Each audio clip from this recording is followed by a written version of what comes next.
Hello, everyone from around the world, and welcome to ABC World News with your host, Aiden Waldron. Thanks for joining us today as we dive deep into the role of nuclear energy and its function in Russia's environment. With news organizations focused on the rampage war efforts of Ukraine, Russia's rise as a nuclear threat to the environment has been unnoticed by a large degree.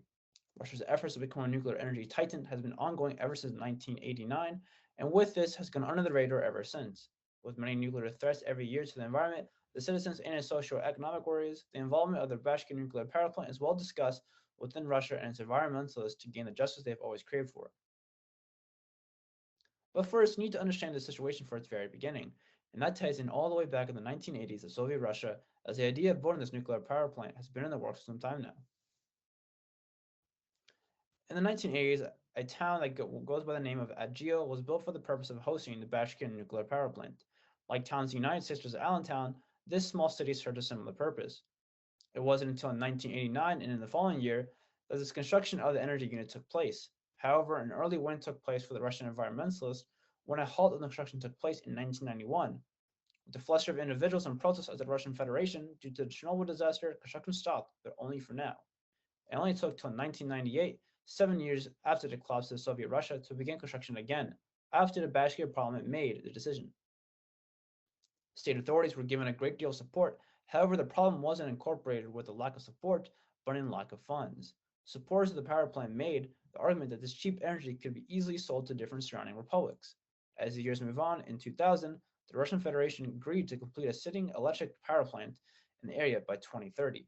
According to the same agreement, in the years 2024 and 2027, Bashkir would have its first two power plants. The only occurring problem was the allocation of money. But in 2001, the Russian State Atomic Energy Corporation took over all the costs in order to fully build the nuclear power plants in Bashkir. With this latest information in 2004, the company and Bashkir state officials appealed to the Russian Prime Minister about financial situations and to help launch its first block by 2011. According to Bashkir officials, the first block would be able to generate 1 million kilowatts of energy. The main points of argument include that this new energy will help resolve the energy crisis and help to save over 4 million tons of oil each year in Russia. In present day, the construction of the Bashkir nuclear power plant is uncertain, as there are still questions if safety measures have actually been in place or not. However, putting all this together, what are the impacts? Well, first, there's funds. 100 million federal funds are allocated to this project annually. With the project undetermined in Russia still, funds could be still used for something else, of more importance, such as citizens or infrastructure opportunities. However, putting all the conflict and issues of halting the project together, the estimated funds is to build the project is around 8 billion USD. In terms of environmental impacts, you would bet there would be a ton associated with building a nuclear power plant in Bashkir. Some include air pollution, biodiversity loss, soil contamination, surface water pollution, and groundwater pollution. With the government focused heavily on war and other concerns, environmental concerns are never a priority for the Russian government, meaning the conditions could even worsen over a period of time. Health impacts are always associated with environmental impacts. They include accidents, exposure to unknown resources, and diseases here in Bashkir. There have been no known evidence of actual safety measures being put in place, allocating that many casualties due to radiation exposure might take place. But overall, this issue is of importance like no other in history. It has been attended that nuclear power plants have been an issue when considering the environment. The issues associated with Bashkir will only help future organizations fight for what is right if we act now. As of now, there are ongoing protests in Russia to halt the process of construction in the forms of street protests. There is even scientific evidence that proves that the soil of the nuclear power plant is to be built upon is deemed as unstable for such a heavy structure. This could cause major damage to the structure and injure every individual inside the structure. However, this is never talked about in the news.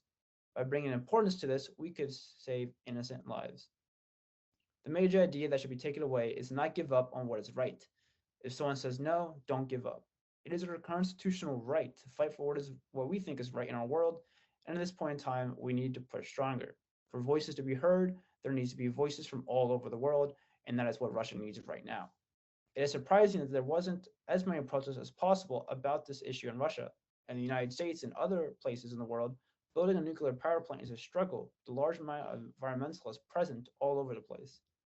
We need to prevent further damage to our Earth, and by speaking out at a national standpoint, we will be heard in Russia. It surprised me that this continued construction of the nuclear power plant in Bashkir wasn't stopped again after its halt in 1991. With all that in mind, environmental justice hasn't been served yet in Bashkir, and we need to be talking about this issue more in order to gather a large following on the problem at hand. However, that's all the time that I have for today. If you would like to read more on the issue, please go to Environmental Justice Atlas and search Bashkir Nuclear Power Plant. Again, my name is Aiden Waldron, signing off for ABC World News. See you tomorrow at 8 p.m. Eastern. Have a good one.